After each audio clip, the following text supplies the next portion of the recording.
Hello दोस्तों। आज फिर बात करेंगे एक नई प्रैक्टिस सेट की, जिसके अंदर आज देखेंगे इंपॉर्टेंट क्वेश्चंस। डेली का जो ये प्रैक्टिस सेट होता है ये आप लोगों को एसएससी के exams, RRB, group D, NTPC, RPF और बाकी अदर कॉम्पिटिटिव एग्जाम्स के लिए, खासकर पुलिस वाले एग्जाम्स जो होते हैं, इन तीनों के लिए ये बहुत बहुत इंपॉर्टेंट होते हैं। सारे क्वेश्चन उन्हीं के सिलेबस से है, तो ये सारे क्वेश्चन रिपीटेडली उनमें पूछे जाते हैं और कुछ तो मैंने पीवाईक्यूज भी लिए हैं उनके। तो चलिए स्टार्ट करते हैं। आज का पहला क्वेश्चन से स्टार्ट करेंगे, जिसके अंदर उसने कहा प्रोबेट्स। प्रोबेट्स की उसने जो है वैल्यू दी है, यहां प्रोबेट्स को लिखा है उसने 1 2 3 4 5 6 7 8। तो बीट्स के लिए पूछा है, बीट्स के लिए क्या कोड होगा। अब हम क्या करते हैं कि पी है ये पहला अल्फाबेट, उसका कोड उसने 1 दिया है, और पी जो है हमारा 16 नंबर पे होता है। तो हम लोग क्या करते हैं ना, हम लोग देखने लगते हैं कि भाई जो हमें यहां दिया है उसका 16 से कोड कैसे बनेगा, मतलब ये 1 16 से कैसे बनेगा, ऐसे हम लोग चले जाते हैं। लेकिन उसे करने से पहले थोड़ा सा रुको और सोचो कि जो हमें फाइंड करना है क्या उसके लेटर यहाँ मौजूद हैं। जैसे बीट्स को हमें फाइंड करना है, तो आप देखो क्या बीट्स की ये सारे लेटर इसमें मौजूद हैं, B E A T S. अगर ये सारे लेटर इसमें मौजूद है जिसका कोड दिया हुआ है, तो डेफिनेटली आपको यहीं से कोड कंपेयर करके लिखना है और कुछ भी नहीं करना है। अगर इनकी प्लेस वैल्यू के हिसाब से दिया होता बच्चों, तो यहां कम से कम 2 कोड दिए होते हैं, एक प्रोबेट्स का दिया, एक और कोई लेटर देता उसका कोड दे देता, फिर उन दोनों से कंपेयर करते हम और एक रिलेशन निकालते। लेकिन जब सिर्फ एक ही शब्द का कोड दे दे और दूसरा शब्द पूछ लिया जाए, तो मोस्टली ऐसा इसी में से कोड मिल जाते हैं।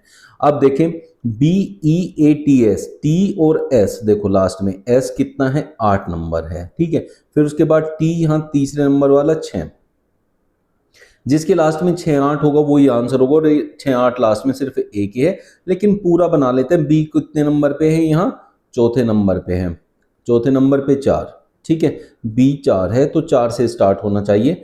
फिर हमें क्या चाहिए था, ई चाहिए, ई सेकंड लास्ट है, मतलब 7 नंबर वाला है, ठीक है। फिर ए 5 नंबर पे है, तो यहाँ 5 4 7 5 6 8। तो आप लोगों को क्लियर हो गया होगा कब ये ट्रिक जो है यूज करनी है। दूसरे क्वेश्चन की ओर बढ़ते हैं। दूसरे क्वेश्चन में हमें दिया हुआ है एक मिसिंग प्लेस, यहां मिसिंग नंबर है, इस मिसिंग नंबर की वैल्यू फाइंड करनी है। भाई क्वेश्चन मार्क की प्लेस पर क्या आएगा, ठीक है, फाइंड द मिसिंग नंबर कहते हैं इसको।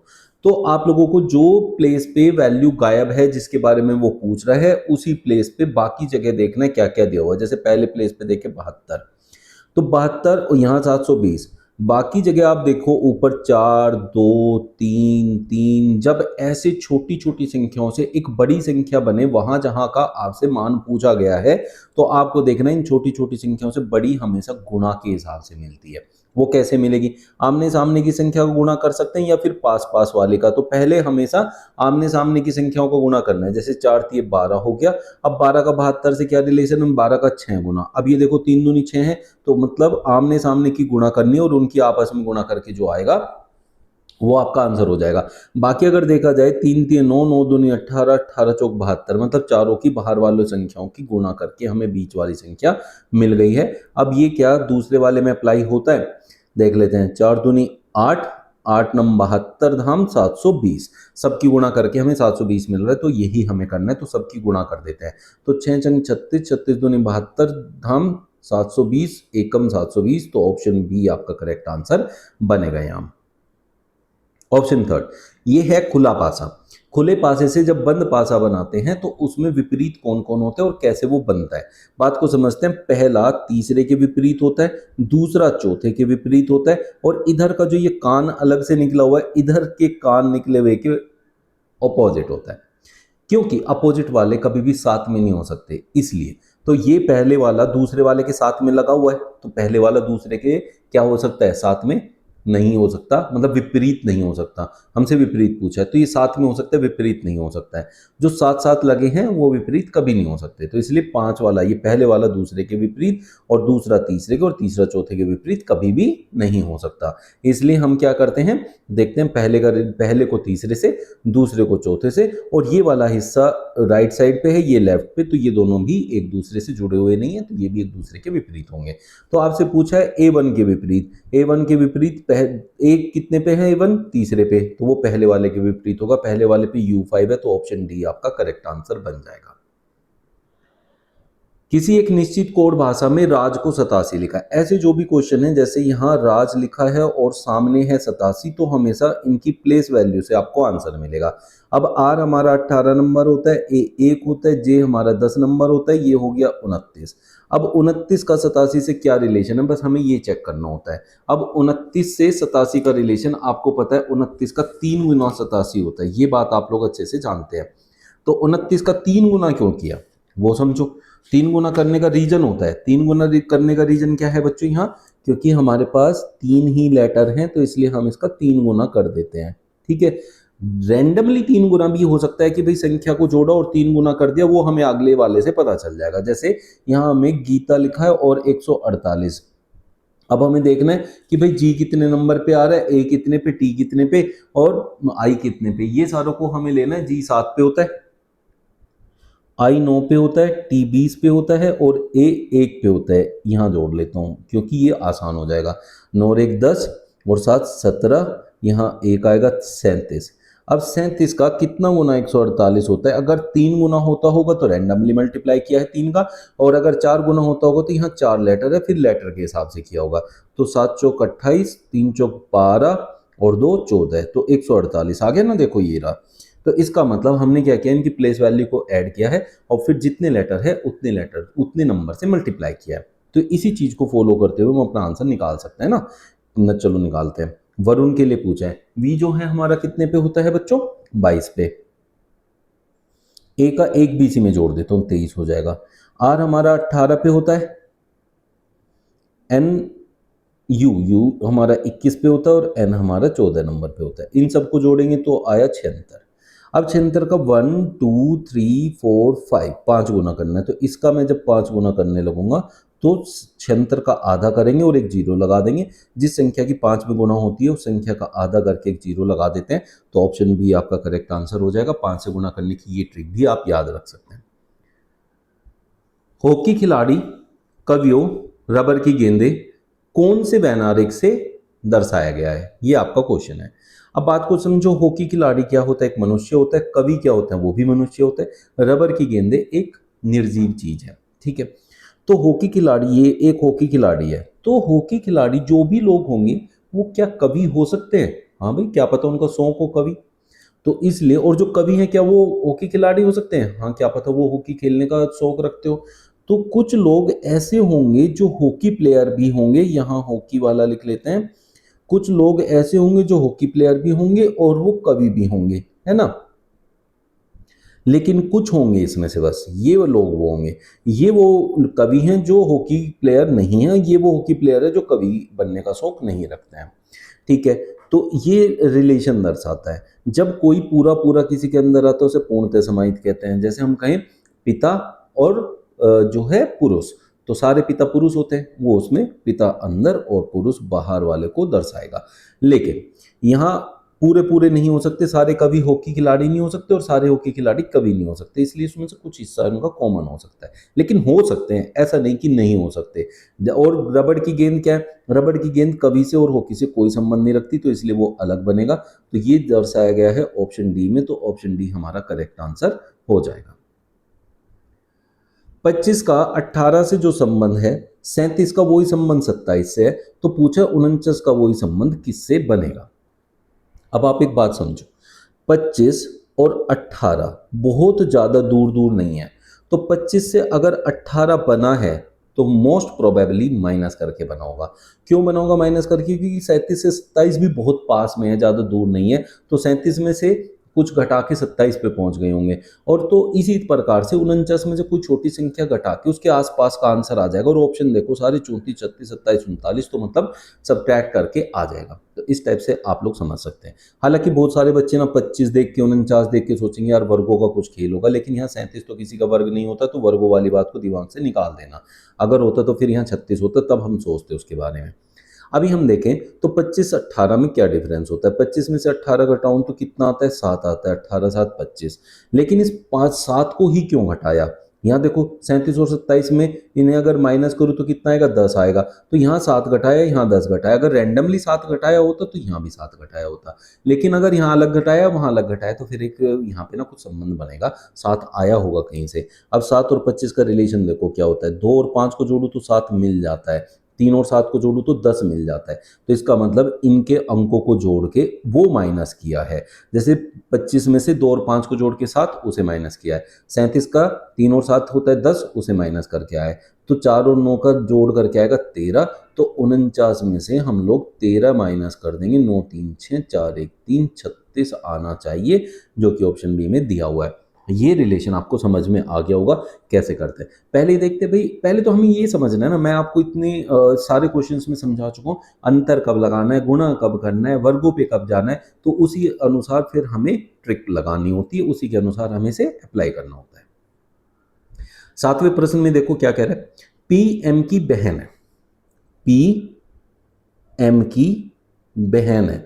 तो पी बहन है जो है उसे लिखो भाई, बराबर वाला रिश्ता बराबर में लिखा जाएगा, माता पिता इसके ऊपर लिखे जाएंगे और इनके पुत्र वगैरह होंगे वो नीचे की तरफ आएंगे। तो एक एक स्टेप पे हम इन्हें चलते हैं। एन क्यू का भाई है। अब यहाँ पी और एम का एन से कोई रिलेशन नहीं है, क्यू से कोई रिलेशन नहीं है, तो इस वाले पॉइंट को हम स्किप कर देंगे, इसकी बात नहीं करेंगे। फिर आगे चलें, जे आर का भाई है, यहाँ जे और आर का भी कोई लेना देना नहीं, इसे भी स्किप कर दो बच्चों। क्यू एम और एन की बहन है, एम और एन, वो एम की बहन है क्योंकि हमारे पास एम है ना, हम पहले इसके हिसाब से बात करेंगे। तो एम की बहन है, ठीक है, कौन, क्यू। लेकिन ये क्यू एन की भी बहन है, तो इसका मतलब एन जो है वो एम का भी भाई या बहन होगा और क्यू इनकी बहन है, क्यू बहन आ गया यहाँ, ठीक है। जिसके बारे में कहेगा सिर्फ उसे ही कहेंगे, क्योंकि एन हो सकता है भाई हो, एम हो सकता है भाई हो। अब ऊपर एन और क्यू का रिलेशन दिया था, वहां नहीं पता था हमें कुछ भी, लेकिन यहाँ पता है एन क्यू का भाई है, तो एन भाई है, तो इसका पता चल गया हमें।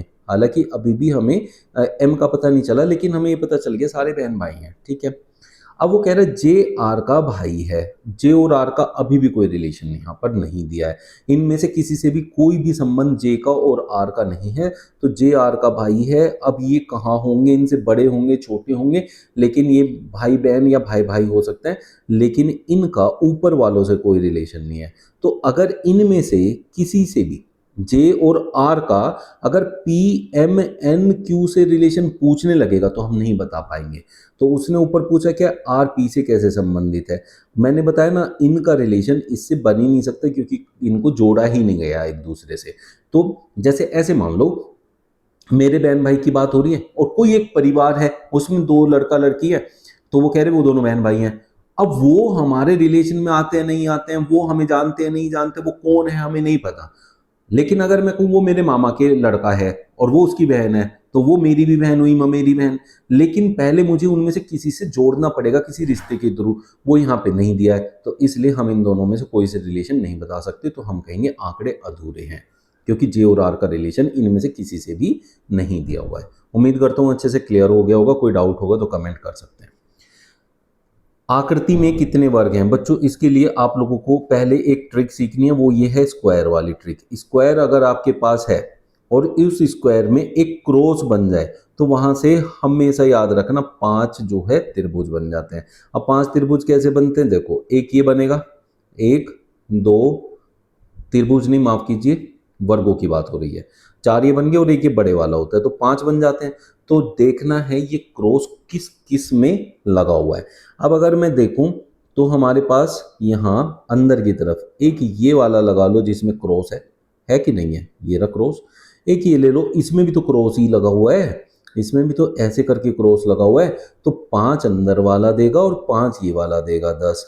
और ये वाले जो है जुड़े हुए नहीं है किसी भी क्रॉस से, इसमें एक ये अलग बनता है, लेकिन इसको हम पहले अंदर काउंट कर चुके हैं, एक ये बाहर वाला हो गया, 2 ये अलग हो गए और 5 5 ये हो गए, 5 5 10 और 2 करेंगे तो हो जाएगा 12। तो यहाँ टोटल 12 वर्ग मौजूद हैं। ऑप्शन सी करेक्ट आंसर हो जाएगा। उम्मीद करता हूँ अच्छे से समझ आया होगा। किसी को कोई भी डाउट है तो कमेंट कर सकते हैं भाई। 9th क्वेश्चन में देखो क्या कह रहे हैं, उसने कहा गोल्ड को 5 1 2 4 लिखा जाता है। अब बहुत से बच्चे क्वेश्चन देखा नहीं कि देख ले रखते कि जी कितने नंबर पे आता है, उसका कोड 5 है, उसका जो जी है उसका नंबर है 7, तो 7 का 5 से क्या रिलेशन है, ऐसे लगाने लगते हैं। भाई जानबूझ के क्वेश्चन लिया, वैसे तो ये PYQ है, पहले आया हुआ है, बट आप एक बात देखो, जो आपको फाइंड करना है पहले हमेशा उसको देखना होता है। हमें फाइंड करना है वॉइड। अब ये रहा V, ये रहा O, ये रहा I, ये रहा D, तो सारे लेटर इसके ऊपर मौजूद हैं। तो जब हमारे पास ऊपर जो लेटर मौजूद हैं जिनको हमें फाइंड करना है, जिनको आपको यहां पता करना है, अगर वो सारे लेटर ऊपर दिए गए शब्दों में मौजूद है जिनके कोड दिए हुए हैं, तो उनको हमें कोई रिलेशन नहीं फाइंड करना, बस उनको ऊपर से कंपेयर करके लिख के लाना है। जैसे यहाँ V है, आखिर का दूसरा 8, तो इसका मतलब V का जो कोड है वो 8 होने वाला है। फिर मुझे O चाहिए, O यहाँ से दूसरा नंबर जिसका कोड है 1, ये हो गया। I का कोड जो है यहाँ दूसरे नंबर वाला है जो कि 9 है, और D का कोड जो है लास्ट वाला जो कि 4 है, 8194 इसका कोड हो जाएगा, जो कि ऑप्शन ए में दे रखा है। बस सिंपल। सबसे पहले ऐसे क्वेश्चंस में आपको ये देखना जो फाइंड कर रहे हो उसके लेटर्स ऊपर मौजूद है या नहीं है, ये सबसे बेहतर तरीका होता है ऐसे क्वेश्चंस को अप्रोच करने का। 10th क्वेश्चन में ये भाई बोर्ड मास रूल और साथ में रीजनिंग के कॉन्सेप्ट दोनों को फॉलो करता है, तो मैथ्स एंड रीजनिंग दोनों को मिला के सॉल्व होता है। रीजनिंग का यहाँ इतना सी काम है बस कि जैसे जैसे वो आपको साइन बदलने के लिए कहेगा वो करना है, और उसके बाद बोर्ड मास रूल लगाना है, मतलब आपको फिर मैथ्स अप्लाई करना है।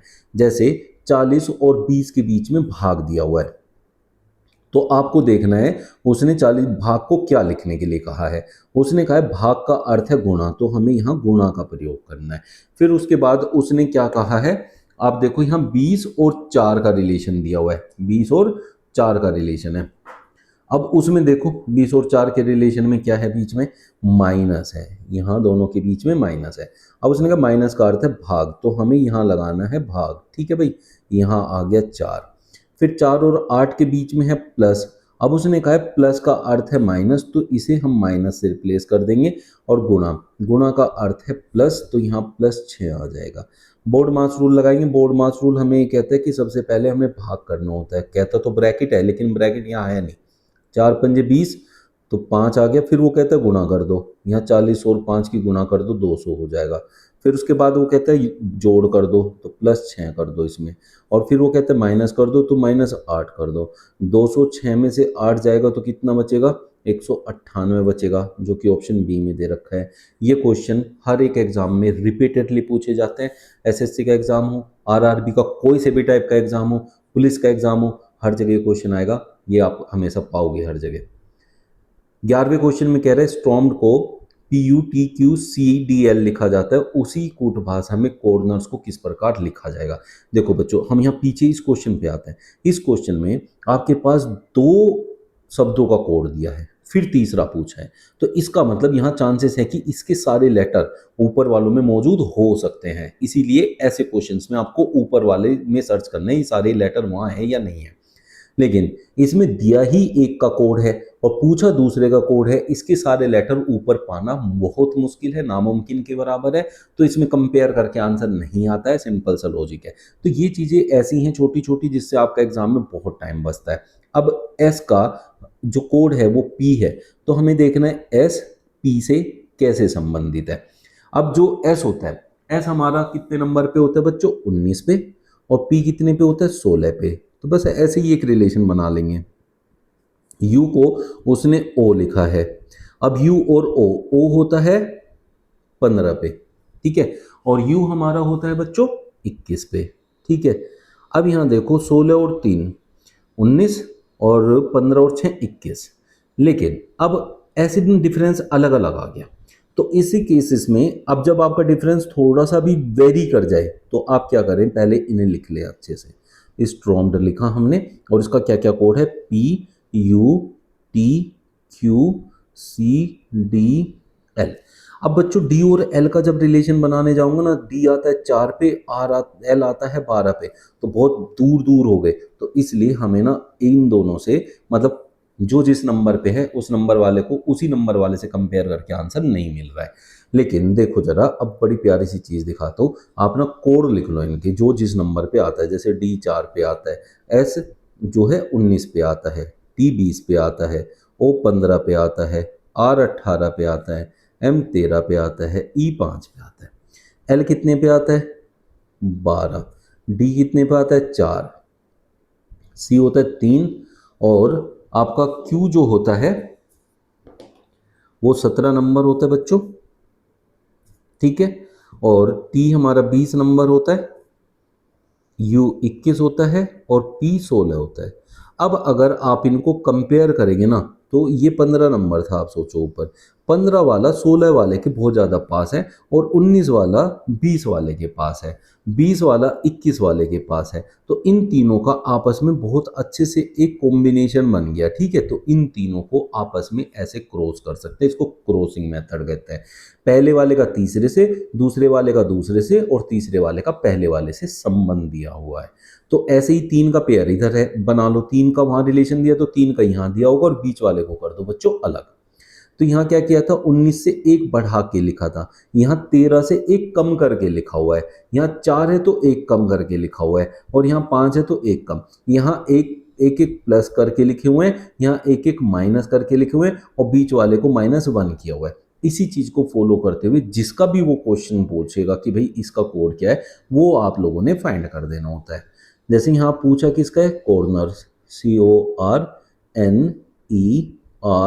CORNERS, corners. अब इनमें से हमें 3 को कंपेयर करना है, 3 को कंपेयर करोगे तो नंबर लिख लेते हैं। C 3 पे होता है, अब एक बढ़ा के लिखना है 4 वाला, ABCD, वो यहाँ लिखना है क्रॉस करके। R कितने पे होता है, 18 पे, एक बढ़ा के लिखना है इधर क्रॉस करके, R के बाद S आता है, और फिर इसको O को इसके नीचे लिखना है एक बढ़ा के, O के आगे कौन आता है, P, SPD से स्टार्ट होगा आपका आंसर, ठीक है। N से एक कम करना है, N 14 पे है तो M 13 पे होता है, SPDM, ये है SPDM, ये भी है SPDM, ठीक है। अब आगे चलते हैं, E से एक कम करना है तो D आना चाहिए लास्ट में, है ना, और D इसके लास्ट में दे रखा है, इसके लास्ट में R है, तो इसलिए हम कहेंगे ऑप्शन ए आपका करेक्ट आंसर हो गया। उम्मीद करता हूं अच्छे से क्लियर हो गया होगा क्वेश्चन, किसी को कोई डाउट नहीं रहा होगा। 12वें क्वेश्चन में हमें कह रहा है कि 6, 36, 24, मतलब हम ऐसे देख सकते हैं, या तो फिर ऐसे देखते हैं, या तो 6, 9, 12 का आपस में संबंध है, या तो 6, 24 और 36 का रिलेशन आपस में है। लेकिन हमेशा ज्यादातर उधर की तरफ भागना है जिधर बड़ी संख्याएं हो, और बड़ी संख्याएं ऊपर से नीचे की तरफ है, तो इधर भागो, इधर आपको आंसर मिलेगा। अब हम देखें तो यहाँ 6 से आपका 36 वर्ग करके बना है, 9 से 81 वर्ग करके बना है, 12 से 144 12 का वर्ग करके बना है। तो बीच वाली संख्या हमें बिल्कुल क्लियरली समझ में आ गई। लेकिन 6 से 24 कैसे बना, 4 गुना करके, जो 6 से 2 कम है, ठीक है। 9 से 2 कम करूं तो कितना होता है, 7, तो उसका 7 गुना 63 है, हाँ जी है। तो इसका भी मुझे 2 कम करना है, 2 कम करना है तो कितना होगा, 10, तो 12 के 10 में गुणा कर दूंगा तो कितना आ जाएगा, 120, जो कि मेरा ऑप्शन ए में दे रखा है, ये मेरा करेक्ट आंसर हो जाएगा। 13वें प्रश्न की तरफ बढ़ते हैं, बहुत प्यारा सा क्वेश्चन है। इसमें क्या क्या है, पेपर फोल्डिंग है, पेपर फोल्डिंग के बाद पंच कर देगा, होल कर देगा, फिर उसको रीओपन करेगा उसी क्रम में जिस क्रम में उसको फोल्ड किया था, तब उसके बाद क्या आकृति बन के तैयार होगी वो आपको समझना है। मैं समझाता हूं आपको। ये पूरा एक पेपर है, इसको मैंने आधा हिस्सा लिया, इधर की तरफ मोड़ के ऐसे कर दिया, ये आधा पेपर रह गया। अब फिर इसको फिर अंदर की तरफ फोल्ड किया, ये इतना सा पेपर रह गया कोने में। अब उसको भी एक बार और फोल्ड कर दिया और यहां आ गया। अब वापस से एक एक स्टेप करके चलो, देखो अब इससे वापस इस पे आना है। इसका मतलब क्या है कि हमें पहले इस पेपर को, अभी देखो समझो, इसको वापस से ऐसे फोल्ड करना है, तो एक त्रिभुज और ऐसे बनेगा, ऐसे हो जाएगा ये, है ना। तो जो इस कोने पे है वो कहाँ दिखाई देगा, इस कोने पे दिखाई देगा ऐसे। फिर अब इसको वापस से ऐसे अनफोल्ड करेंगे तो ये क्या हो जाएगा, पूरा एक पेपर ऐसे बन जाएगा, ठीक है। ये बनेगा तो ये यहाँ हो जाएगा ऐसे, और ये ऊपर फोल्ड होके ऐसे। फिर एक ये जब इधर फोल्ड करेंगे ये ऐसे हो जाएगा, और ये जो यहाँ था वो यहाँ आ जाएगा, और ये भी पूरा हो जाएगा। तो ऐसे करके हमारे 4 बन जाएंगे। देख लो ऐसे 4 हमारे फर्स्ट ऑप्शन में दे रखे हैं, ये मेरा करेक्ट आंसर हो जाएगा। उम्मीद करता हूँ अच्छे से क्लियर हो जाएंगे। अब ये देखो, ये थोड़ा सा यहाँ पे बीच में गैप आएगा, यहाँ दिख रहा है गैप, तो इस वजह से ये वाला नहीं होगा, ये वाला होगा ऑप्शन ए। बहुत से बच्चे कंफ्यूज रहते हैं और सी पे टिक कर देते हैं, आगे से ध्यान रखना गैप है या नहीं है। अब यहाँ हमारे पास ये जो नीचे आकृति है ये किसी का जो है प्रतिबिंब है, तो इसका मतलब ये ऊपर वाली कोई आकृति रखी होगी उसका प्रतिबिंब है।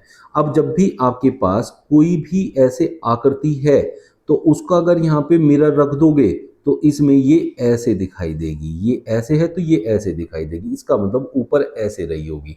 ठीक है, ऊपर ऐसे रही होगी तो ये वाला तो आंसर नहीं हो सकता, ये वाला भी आंसर नहीं हो सकता, इधर की तरफ जाना है हमें, तो ये हमारे आंसर हो सकते हैं। दूसरी चीज क्या होती है कि जहां से आकृति ऊपर वाली खत्म होती है वहां से नीचे वाली शुरू होती है, तो ये वाली आकृति यहाँ रही होगी। ठीक है, लेकिन इसका जो ऊपर से नीचे ऐसे है ना, ये ऊपर से नीचे ऐसे डंडा आया हुआ है, वो चेंज नहीं होगा क्योंकि ऊपर का हिस्सा नीचे, नीचे का ऊपर होगा। ये डंडा है, ये ऊपर से नीचे, नीचे से ऊपर, दोनों सेम ही है, ये ऐसे नहीं बदल सकता।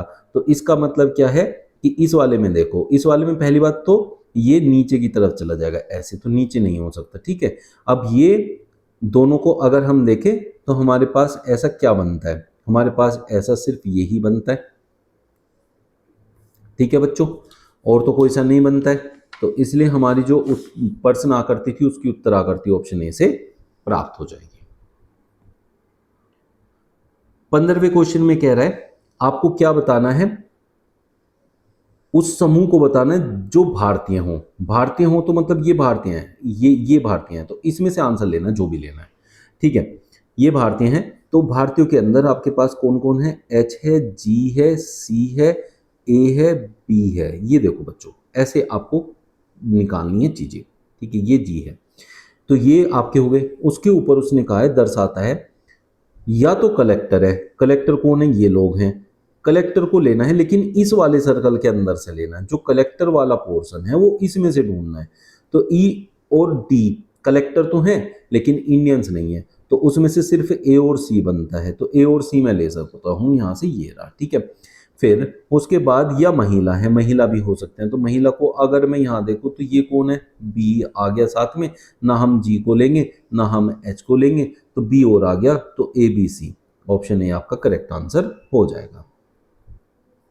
384 का वही रिलेशन किसके साथ होगा जो 216 का 120 के साथ है। नंबर एनालॉजी का क्वेश्चन है, बहुत कॉमन है, नंबर एनालॉजी का एक क्वेश्चन हर एक एग्जाम में आता ही आता है। तो 216 से हमारा जैसे 120 बना है वैसे ही हमारा 384 से क्या बनेगा। ठीक है, अब 216 से अगर बहुत छोटी संख्या बनी होती तो वर्ग या घन का आंसर हो जाता, वर्गमूल या घनमूल क्या होता है, या बहुत बड़ी संख्या होती तो वर्ग और घन का आंसर होता, लेकिन यहाँ ऐसा कुछ भी नहीं है, ऐसा कुछ नहीं है, तो सिर्फ दो ही चीज बनती है। ध्यान रखना, आगे आप लोगों को भी ऐसे ही सोचना है कि दो चीज क्या बनती है, तो इनके अंकों का खेल रहा होगा या अंतर का खेल रहा होगा। पहले हमेशा अंकों पे जाना है, जैसे इन तीनों अंकों को मैं गुणा कर लूं, 216 को, 2 एकम 2 चिक्के 12 आ गया मेरे पास, एक जीरो लगा दी मैंने पीछे, तो क्या ऐसा कोई ऑप्शन मौजूद है, 8 24 चौके 96, 96 के आगे ऐसे ही एक जीरो लगा दूं, क्या ऐसा ऑप्शन मौजूद है, बिल्कुल है, ऑप्शन ए। तो अंतर का या फिर इनके अंकों की मल्टीप्लिकेशन का क्वेश्चन हो सकता है, वो हमने देखा और हमें आंसर मिल गया। यदि नीला को सफेद कहा जाए, सफेद को हरा कहा जाए, ऐसे क्वेश्चन में कभी भी इस क्वेश्चन को पढ़ के अपना टाइम वेस्ट नहीं करना है। भाई दोस्तों बात समझो, इसमें ना पढ़ने में ही बहुत टाइम चला जाता है, आप सीधे क्वेश्चन पे जाओ, लास्ट में वो क्या कह रहा है, मनुष्य के रक्त का रंग कैसा होता है, बस इस पे जाओ, और जो जनरल नॉलेज के हिसाब से या आपकी कॉमन लाइफ में से जो इसका आंसर होता है वो लिखो। रक्त का रंग कैसा होता है, लाल होता है। अब लाल को उसने कोड में क्या कहा है, बस वो लाइन पढ़नी है, वहां जाना है। उसने कहा लाल को भूरा कहा जाए, तो इसका मतलब जहां भी लाल लिखा हो उसे हम भूरा कहेंगे, तो आंसर हो गया ऑप्शन बी, सीधा आंसर निकालना है भाई। ये है आपकी गैप फिलिंग वाले क्वेश्चन, जिसमें बीच बीच में जगह खाली रहेगी और आपको एक पैटर्न फॉलो करते हुए उनको फिल करना है। तो सबसे पहले इसमें काम होता है कि हमें ये देखना है हमारे पास लेटर कितने हैं, जगह कितनी है। तो 1 2 3 4 5 6 7 8 9 10 11 12 13 14 15 16 16 है, तो हम 4 4 के पेयर बना देंगे, 1 2 3 4 1 2 3 4 1 2 3 4 1 2 3 4। और अब यहां देखेंगे उस वाले गैप को जिस गैप में चारों की चारों जगह भरी हुई हो, जैसे यहाँ पे बोल्ड में भरी हुई है, बोल्ड, तो इसका मतलब क्या है, रिपीट वाला होगा तो सब में बोल्ड बनेगा। तो देखो OL है ना, यहाँ भी OL है और यहाँ भी OLD है, तो OLD तो OLD रिपीट हो रहा है, OLD रिपीट हो रहा है, लेकिन यहाँ D है जबकि यहाँ B है। तो देखो सिर्फ बाकी तीनों सेम है, बाकी तीनों सेम है, बाकी तीनों सेम है तो पहले वाला अलग होगा। तो पहले वाले से देखो हम यहाँ तीसरे नंबर पे डी से बी पे कैसे पहुंच सकते हैं। अब घटता क्रम है क्योंकि डी 4 नंबर पे आता है, बी 2 नंबर पे आता है, तो इसका मतलब यहाँ सी होना चाहिए डी सी बी ए, तो ये घटते क्रम में जा रहा है। हमने क्या क्या फिल किया है, एल सी ए डी, जो ऑप्शन में है वही आपका आंसर है, ये है option C L C A D. उम्मीद करता हूँ अच्छे से क्लियर हो गया होगा। निम्न विकल्पों में से असंगत विकल्प का चयन करें। अब आपके पास 4 ऑप्शन दिए, उनमें से 3 किसी प्रकार से समान होंगे और एक होगा अलग। उस अलग को आपको पहचानना है। तो आपको मैं अगर देखूं FUBY, तो सब इनके नंबर लिखने लगते हैं। अब बिल्कुल क्या दिक्कत है, F जो है 6 नंबर पे होता है और U हमारा जो होता है 21 नंबर पे होता है, B हमारा 2 नंबर पे होता है, Y हमारा 25 नंबर पे होता है। अगर कभी भी इन दोनों का सम, जैसे 21 6 27 और इनका सम 25 और 2 27 हो, अगर किन्हीं दो का भी सम 27 होता है तो वो हमेशा एक दूसरे के विपरीत होते हैं। तो U के विपरीत F और B के विपरीत Y होता है। विपरीत याद करने की जो ट्रिक है वो मैंने उसका एक अलग से वीडियो बनाया हुआ है, उसका लिंक मैं डाल दूंगा डिस्क्रिप्शन बॉक्स में। आप ना भैया वहां से जाके इसके विपरीत क्रम कैसे याद करे जाते हैं कर लेना, ठीक है। डब्लू के विपरीत होता है डी, दूध वाला। तो यहाँ डब्लू के विपरीत उसने ई दिया है, जबकि अगर नंबर के हिसाब से देखें तो डब्लू 23 पे होता है और ई 5 पे होता है। इनका जो सम हुआ वो कितना हुआ 28, जबकि विपरीत का सम कितना होता है 27। तो ये विपरीत नहीं है। लेकिन अगले दो में क्या पता ये फॉलो हुआ हो, क्या पता ये फॉलो हुआ, जरूरी नहीं कि पहले वाला फॉलो हुआ हो, दूसरे वाले जैसे हो तीनों। तो अब अगले वाले से कंफर्म होगा। एच का विपरीत एस होता है जिसे हम हाई स्कूल के नाम से याद करते हैं, और एल का ओ विपरीत होता है क्योंकि LOVE से हम याद करते हैं, लव से। एल का विपरीत ओ, बी का ई। तो ये तीनों विपरीत वाले हैं, जबकि बी में विपरीत वाले नहीं है। स्टार्टिंग में KP तो विपरीत है, के का विपरीत पी होता है ना। काला पानी से याद रखते हैं, काला पानी। लेकिन डब्ल्यू का विपरीत नहीं दिया है, तो बी यहाँ असंगत हो गया, बाकी तीन एक जैसे हो गए। यदि एक कूट भाषा में बास्केट को TEKSAB लिखा जाए तो उसी कूट भाषा में पिलो को कैसे लिखा जाएगा। ये है आप लोगों का होमवर्क। आप लोगों को कमेंट करके बताना है कि भाई 20वें क्वेश्चन का आंसर क्या होगा। बहुत आसान क्वेश्चन है आप लोगों के लिए, बट इस जैसे टाइप के पीछे भी क्वेश्चन कर लिए तो आराम से समझना कि क्या है। मैंने पीछे लॉजिक समझाया कि एक ही वो दे शब्द और उसका कोड दे के दूसरा बस सीधा क्वेश्चन पूछ ले तो क्या करना होता है, जब दो देंगे तब क्या करना होता है, और जब सिंगल देते हैं तब क्या करना था। ये आपको समझ आया था अभी पीछे, क्लियरली समझ में भी आ गया होगा आप लोगों के। उसी ट्रिक को अप्लाई करके कर देना काम, आंसर लिख देना इसका। अब भाई जो भी चैनल पे नए हैं चैनल को कर लो सब्सक्राइब, लाइक कर दो अगर बढ़िया लगा है तो। देखो यार बढ़िया लगेगा तो ही लाइक करना, बढ़िया नहीं लगा तो कोई बात नहीं है, लाइक नहीं करना है। और शेयर कर दोगे अपने दोस्तों तक तो मजा आ जाएगा। अगर बढ़िया लगेगा तो शेयर भी कर देना, ठीक है। चलो मिलते हैं कल फिर नए प्रैक्टिस सेट के साथ, जो कि आपका कल फिर आएगा बढ़िया से ऐसे प्यारे क्वेश्चंस के साथ। Thank you.